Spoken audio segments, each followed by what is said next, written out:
Coming up, another Boston Marathon in the books. And exciting news for VMA students and COVID-19 production guidelines. All that and more today, Tuesday, October 12th.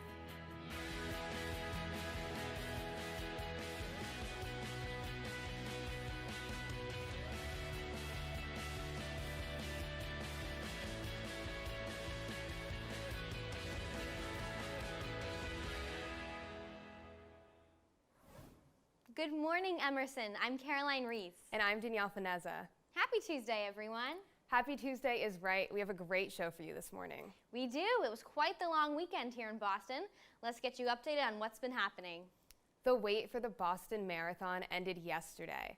After its cancellation in 2020, 20,000 runners finally completed the race from Hopkinton to Boylston Street.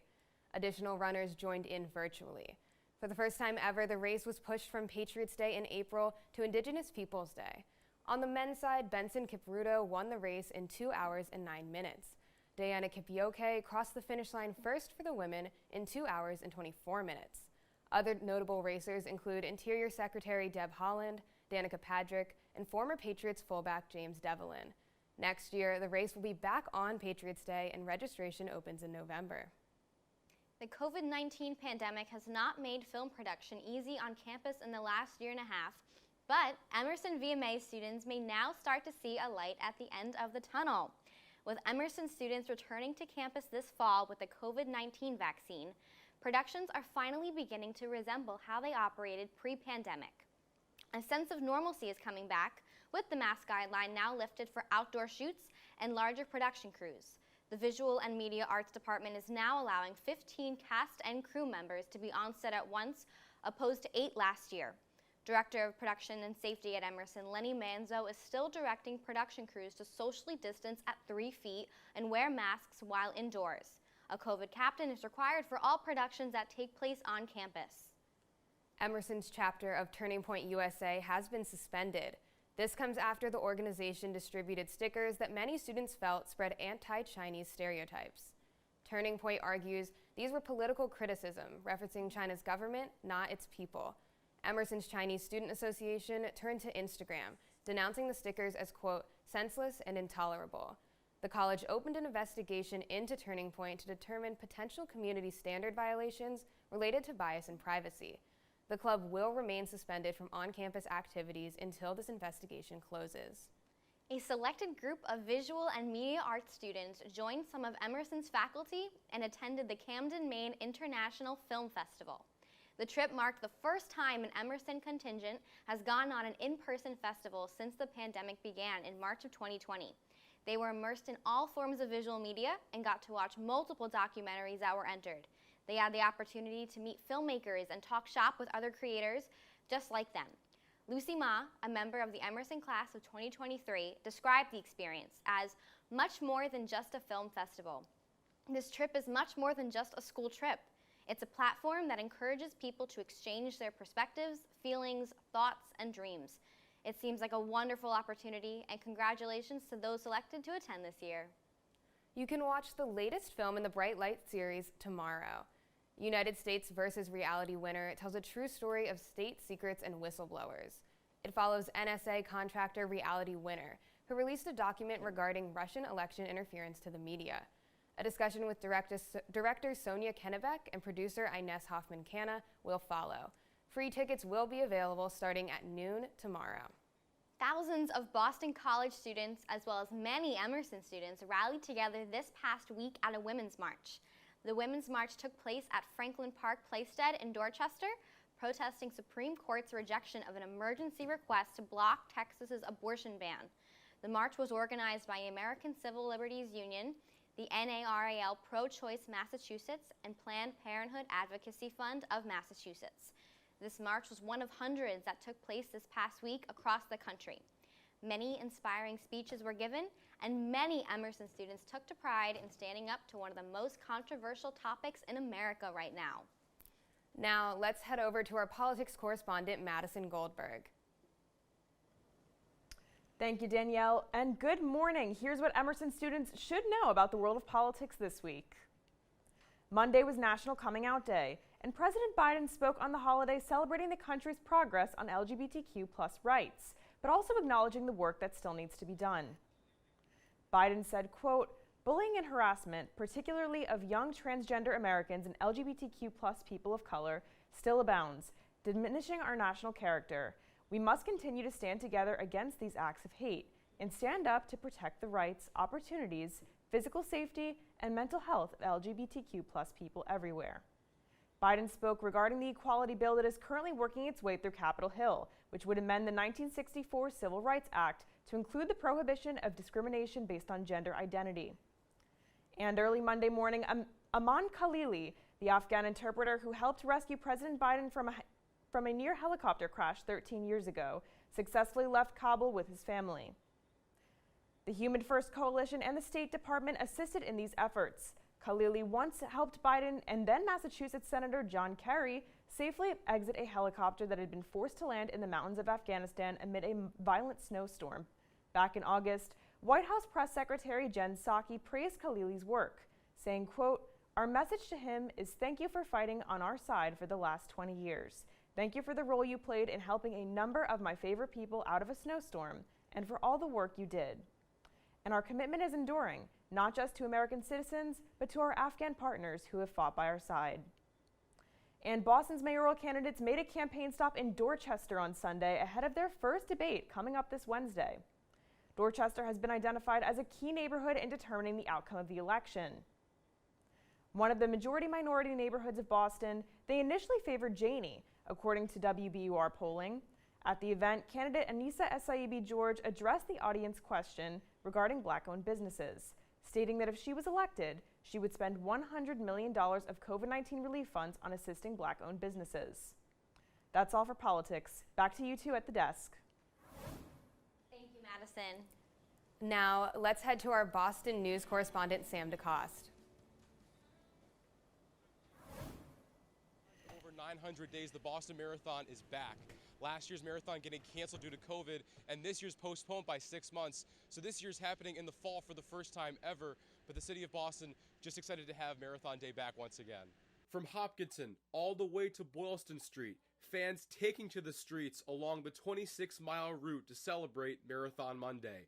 This year marking the 125th edition of the marathon, and the first in 2.5 years. I think we've got a lot to be thankful of and grateful for. I mean, we've had probably about, feels like 2 years since of non-normal events. So I think the change of bringing this back to this time, it just feels, it's good to see people in person, just put it that way. New Englanders aren't used to watching the marathon in October, the event typically taking place on Patriots' Day in the spring, but the fans were still able to enjoy the warm weather and the spectacle of the marathon. Oh yeah, it should be Patriots Day. We're looking forward to it coming back on Patriots Day. Although the fall scenery is nice, just in general, I love fall as a season, so. Planning for the 2022 Boston Marathon already taking place, that happening in April, just 6 months from now. From Boston, Sam DeCoste. Good morning, Emerson. Thanks, Sam. After the break, you'll be hearing from our weather correspondent, Maximo Lawlor, about your upcoming forecast. And Jillian Kay will give updates on Emerson sports. Stick around, you don't want to miss this.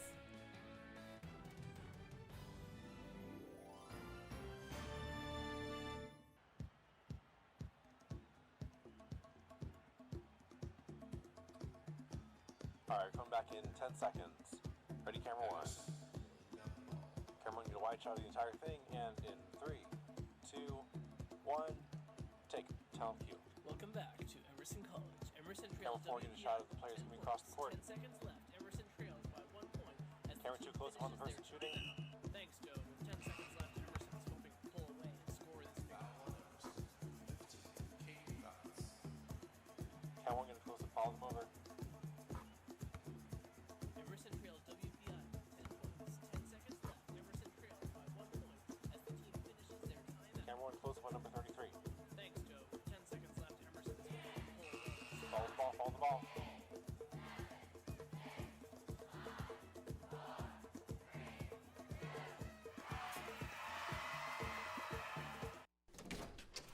Hey, we're your roomies, your homies, your new living best. We live here too. Thanks. Liz! It's time. 7. 7? It would mean a lot to me if you guys watch.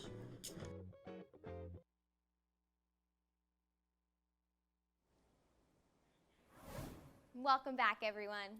Now let's see what the weather is going to look like for the next 5 days. Maximo? Yeah, well, weather is actually looking pretty warm this week, kind of like a summerish type of feel, which is something that we're definitely going to want to take advantage of, knowing that those really cool winter months are coming very soon. Right now, temperatures are 63 degrees, very few light winds out there, and you might see a little bit of fog out there, but that'll be clearing up very soon.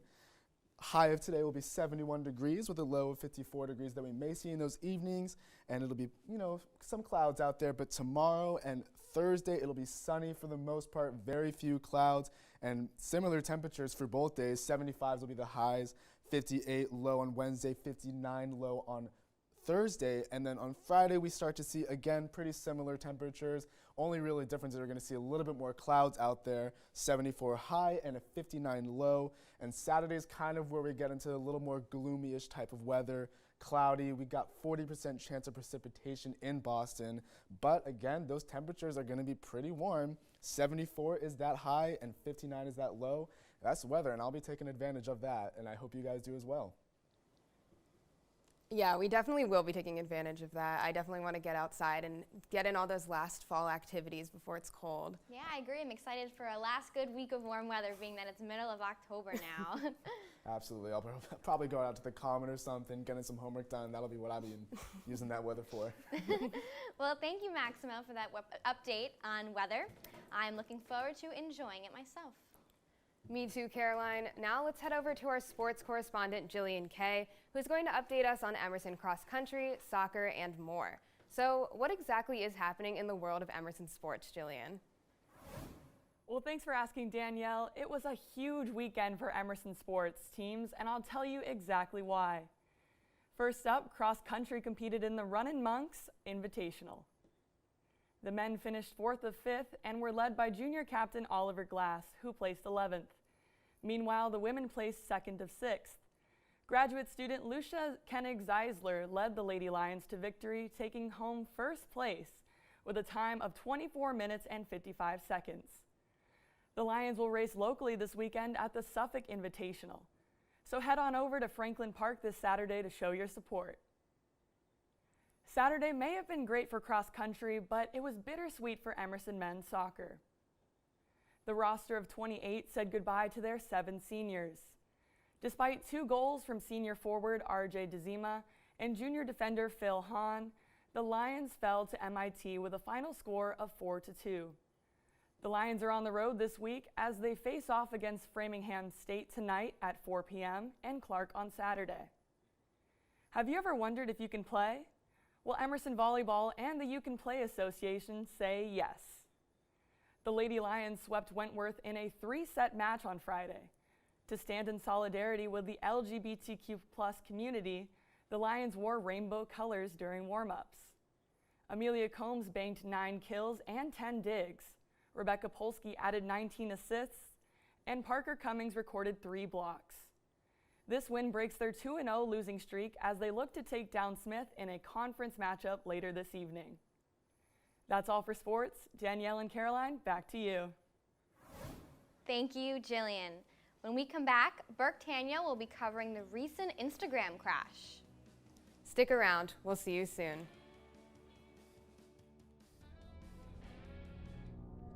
And when I arrive at my destination,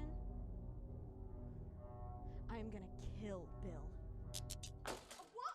Oh! Okay, cutting. Sorry, can we get some of this? Where in God's name is the gaffer's tape?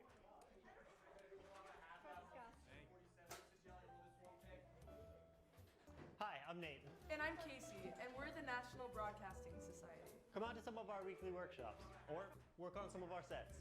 Explore the bigger picture with NBS. We'll see you there. All right, let's get another take. Camera, sound.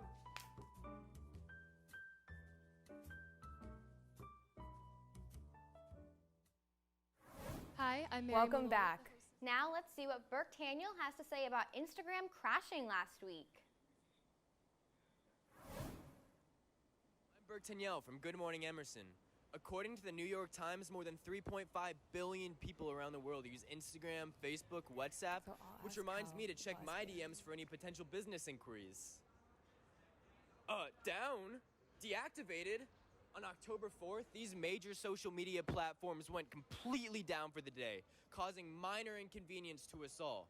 Let's go talk to some of the students of Emerson, along with some other characters, to see what truly happened. So were you distraught and devastated when Instagram went down the other day? Most definitely. It was really a tragic moment in life. I had to do a project that I had to post on Instagram for when Instagram went down, so that was not great. Couldn't do my work until later that night. I think it really just gave us all an opportunity to get outside, get some fresh air, mourn the loss together. It really brought people together. That's what I realized. Sam, I think you have some serious thoughts and opinions considering the circumstances of how Facebook and Instagram went down the other day. I guess I do. I just think it's kind of, weird how some things were happening at the same time while it was going down, so. What things, Sam? All the files that got released and about all the, rich people taking advantage of loopholes. So in conclusion, maybe social media going down for the day wasn't the worst thing in the world. We could all use a little bit of a break from social media sometimes. So maybe next time we shouldn't even wait for there to be some big outage. We should just go outside and enjoy the greenery. I'm Berk Tanyel, signing off for Good Morning Emerson. Thanks, Berk. So, Caroline, how did the Instagram crash affect you? You don't realize how much you use an app until you are left clicking and clicking and you don't get on the app. Yeah, I was doing the same exact thing. Well, that's all we have today on Good Morning Emerson. I'm Danielle Fineza. And I'm Caroline Reese. Have a beautiful day.